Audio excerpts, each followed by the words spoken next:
Hey everybody, welcome to the Dan Doug channel. Today I want to talk to you about K-pop Demon Hunters. Why is like a 57-year-old man talking about this kid's movie? Good question. The reason I'm talking about it specifically, I have a very personal relationship with this movie. I was dropping my son off at school, and he's 9 years old, and we're driving in the car, and he goes, hey Dad, do you think I have abs?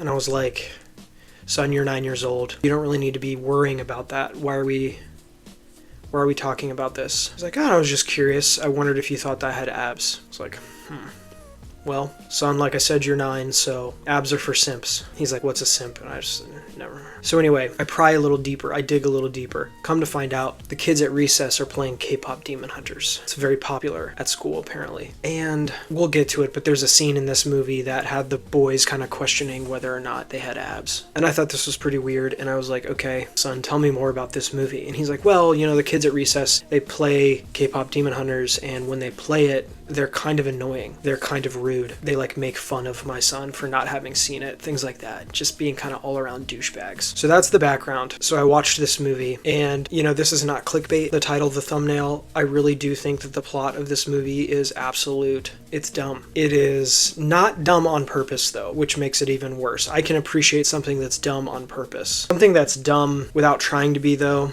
I can't let that slide. So today we're going to be talking about why K-pop Demon Hunters is a stupid movie with a dumb plot that makes no sense. And there's about more plot holes in this thing than a typical slice of Swiss cheese. We're going to not even hit all of them, we're just going to hit the major ones. By the way, I want to say major spoilers ahead. We will be talking about the plot specifically. I will also be making the case that this movie encourages disassociative narcissism. Or at the very least, it paints a very vivid picture of someone going through a mental health crisis. So I'll be spoiling it in 2 ways. Okay, without further ado.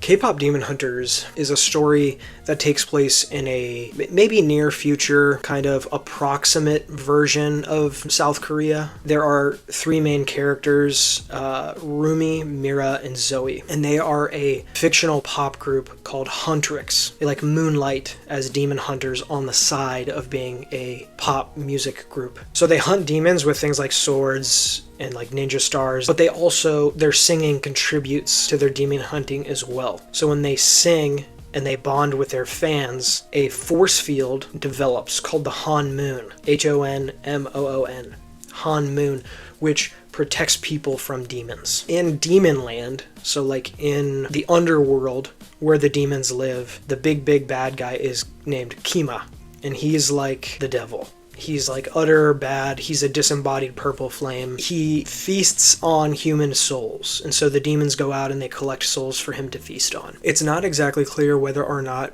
once he feasts on a soul, that soul turns into a demon. The movie is not really consistent with how it treats this aspect of the world building. Like sometimes people can just turn into demons with doing bad things. Other times a demon will like steal their soul, send it to Kima to feast on.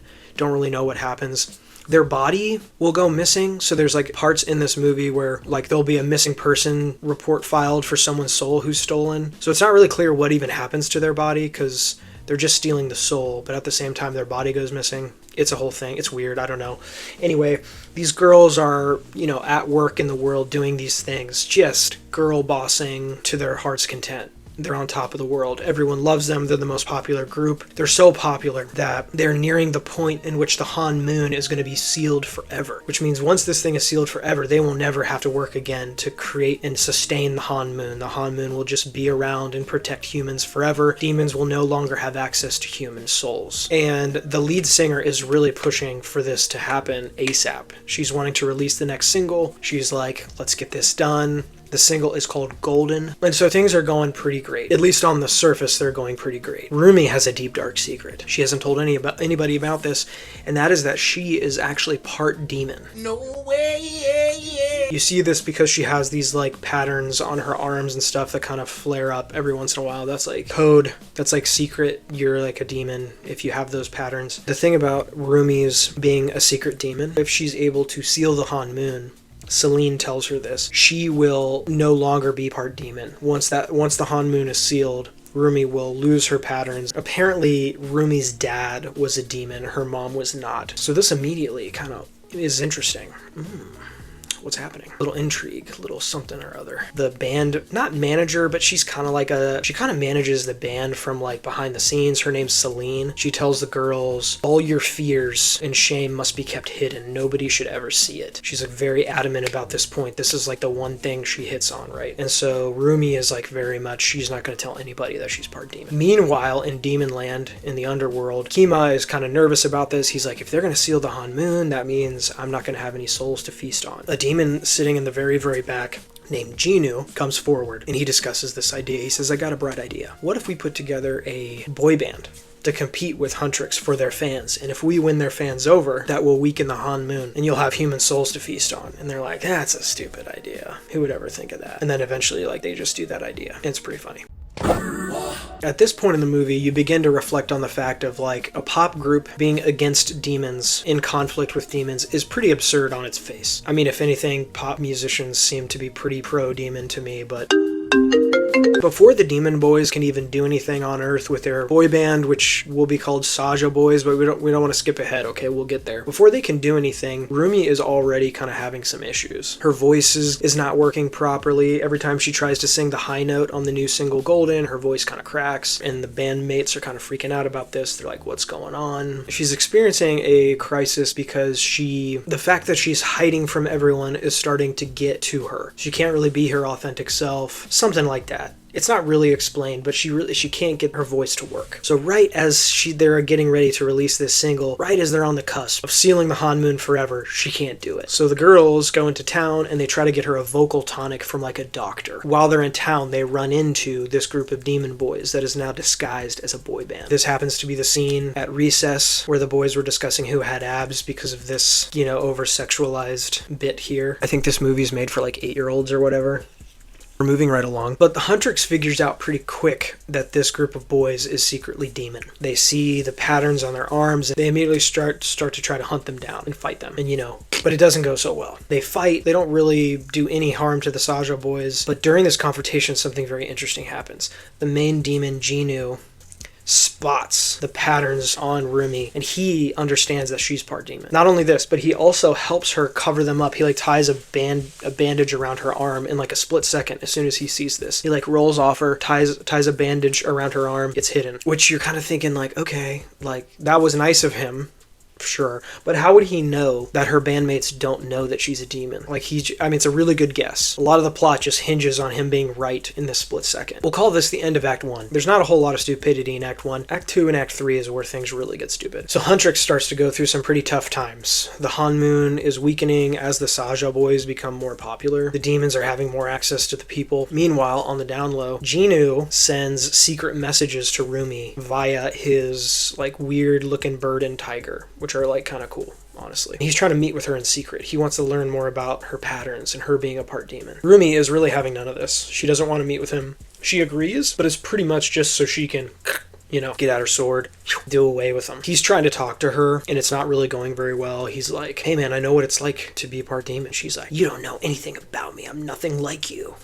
He's like, okay man, like, whatever you say. Things continue to go poorly for Huntrix as the Saja boys get more popular. Genu and Rumi continue to meet in private, and their relationship starts to blossom, starts to take on a new dimension. Maybe Rumi is softening just a little bit over time to this whole demon thing. Genu becomes more and more convincing about the nature of demons, and he makes the case that really they're just trapped by Kima, and he keeps them enslaved. And so she starts to kind of soften to this. And as they're preparing for the Idol Awards, that's the next big horizon, the International Idol Awards, which is just going to be a competition between the Saja boys and Huntrix for like convenient plot reasons. There's no other bands at these awards, and I don't know why that is, because there are other bands in Korea. So like as they're preparing for this big showdown with Saja boys, Huntrix decides that they're going to write a diss track against the Saja boys. This will help give them the momentum they need to really sock it to them. But this is not going well either, because as Rumi is beginning to change her mind about demons, she can't really get behind this direct hatred of the Saja boys. So she also can't really sing this song either, and her bandmates are getting pretty frustrated with her. Mira especially. Mira is like the deadpan one, sarcastic, confrontational. She's like, hey,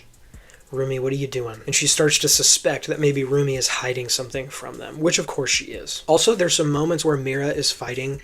She has like a staff, and there's moments during these fights with demons where she just like hits the staff into the ground, and like every demon within 100-yard radius just disintegrates immediately. So I don't understand why she doesn't just do that move over and over again. Moving right along, so things start to get a little romantic between Jinu and Rumi, and they're opening up to each other so much that things start to get a little...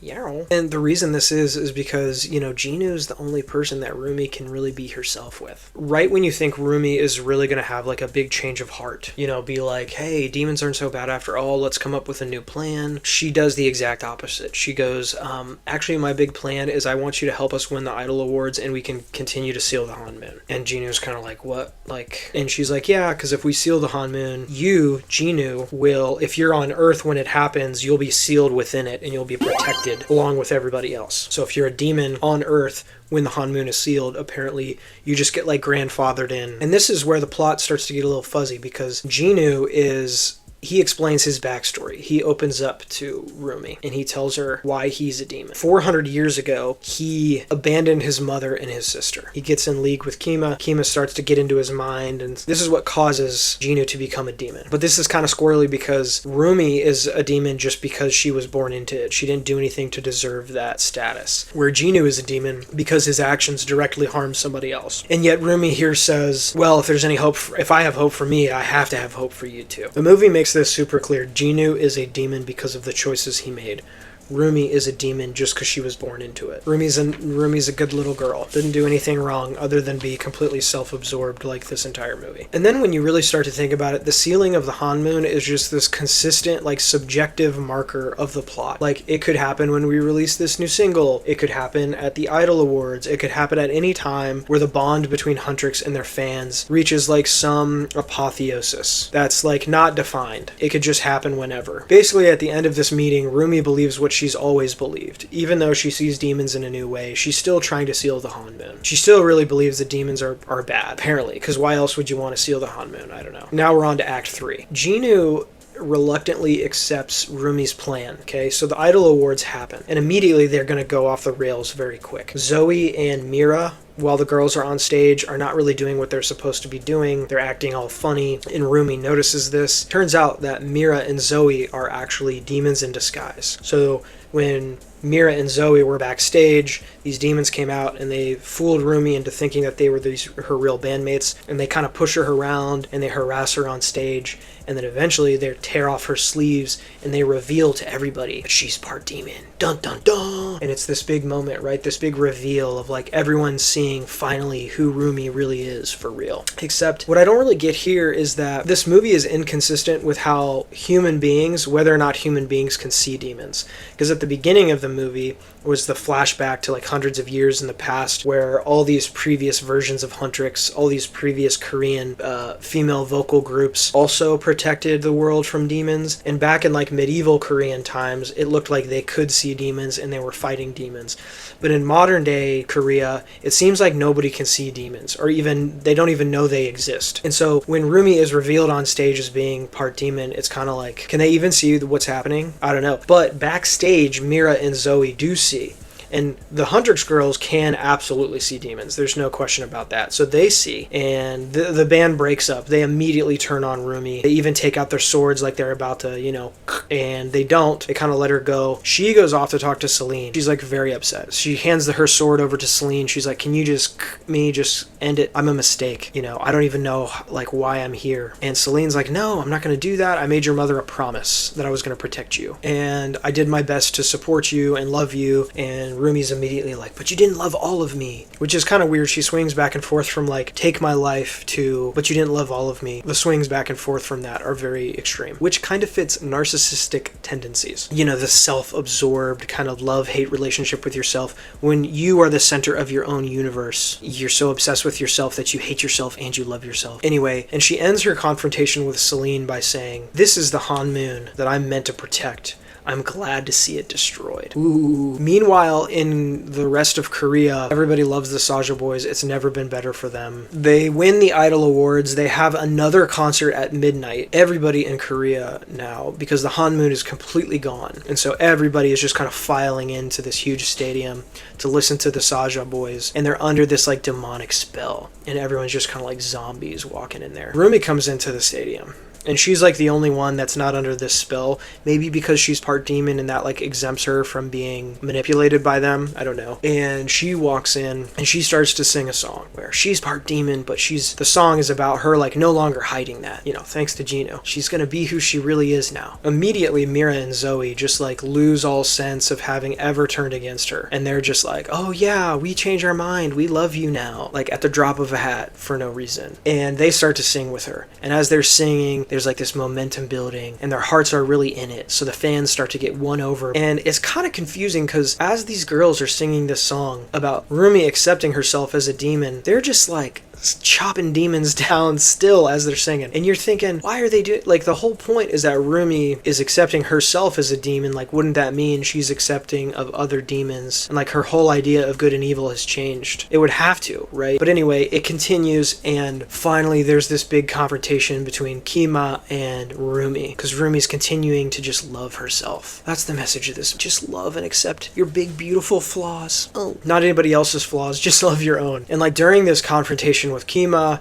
he like shoots fire at her, and Ginu gets right in the middle of them and he sacrifices himself for Rumi, which is like so disappointing. He did every single thing in this movie. It was his idea to create the demon boy band. He was the one who initiated the relationship with Rumi. He was the one who forced Rumi to like disclose to everyone who she was. And then Ginu sacrifices himself for her. I mean, he does the whole plot. Anyway, he sacrifices himself. The bond between the fans and Huntrix continues to grow, and then Gima is eventually destroyed. And also, the Hanmoon reconstitutes itself not as a golden color, but as a rainbow or a mini-colored color. And you're like, okay, but why does there need to be a Hanmoon? I thought the whole point of this movie was that Rumi changed her mind about demons. Demons aren't really evil, they're just slaves to Gima, right? But no, apparently there still needs to be a Hanmoon, and I don't understand why. Rumi is a demon.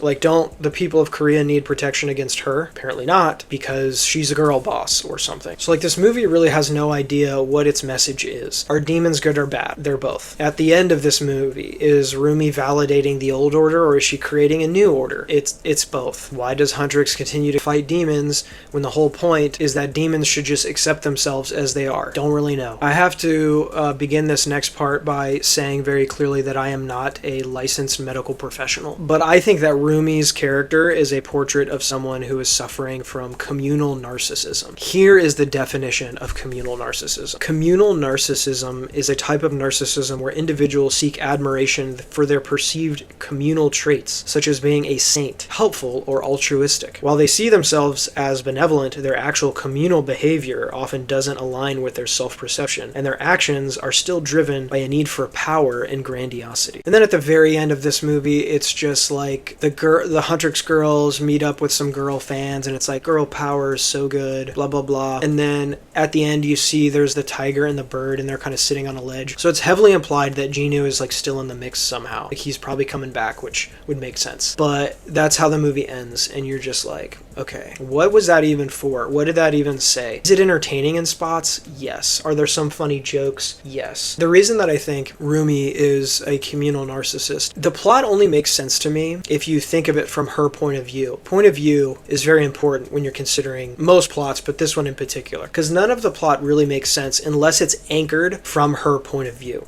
So if it's from her point of view, then it makes sense that the ceiling of the Hanmoon is just this moving target that revolves around like whatever mental state she happens to be in. The whole ending, her self-acceptance is meaningful because it's her. That standard doesn't apply to anybody else. And that's a happy thing because it's her and she's the main character. So like every story has that. You're going to have a character where most of the action takes place from their point of view. But these details in the plot are not like this reality that they're interacting with. It's not like world world building that the characters are interacting with on a genuine level. Instead, things just happen because the vibes are right or emotionally right for Rumi at any given time. This is just like somebody's delusion, which makes sense, like thinking back to my son, like why at recess all the kids who play this are annoying, because this movie is basically teaching you to just be annoying. Anyway, why was this movie so popular? I don't know. Probably because the music's pretty good, there's some funny moments, and Disney has not hit a home run in a long time. I mean, Elemental, Wish, Turning Red. Has anybody even seen these movies? The kids' content out there is lacking severely. The writers in these writers' rooms, I don't know what they're doing. Somebody pay me to do this. I will do this job. Anyway, so if you want to argue with me ferociously in the comments, please do. I would love to get your opinion on this.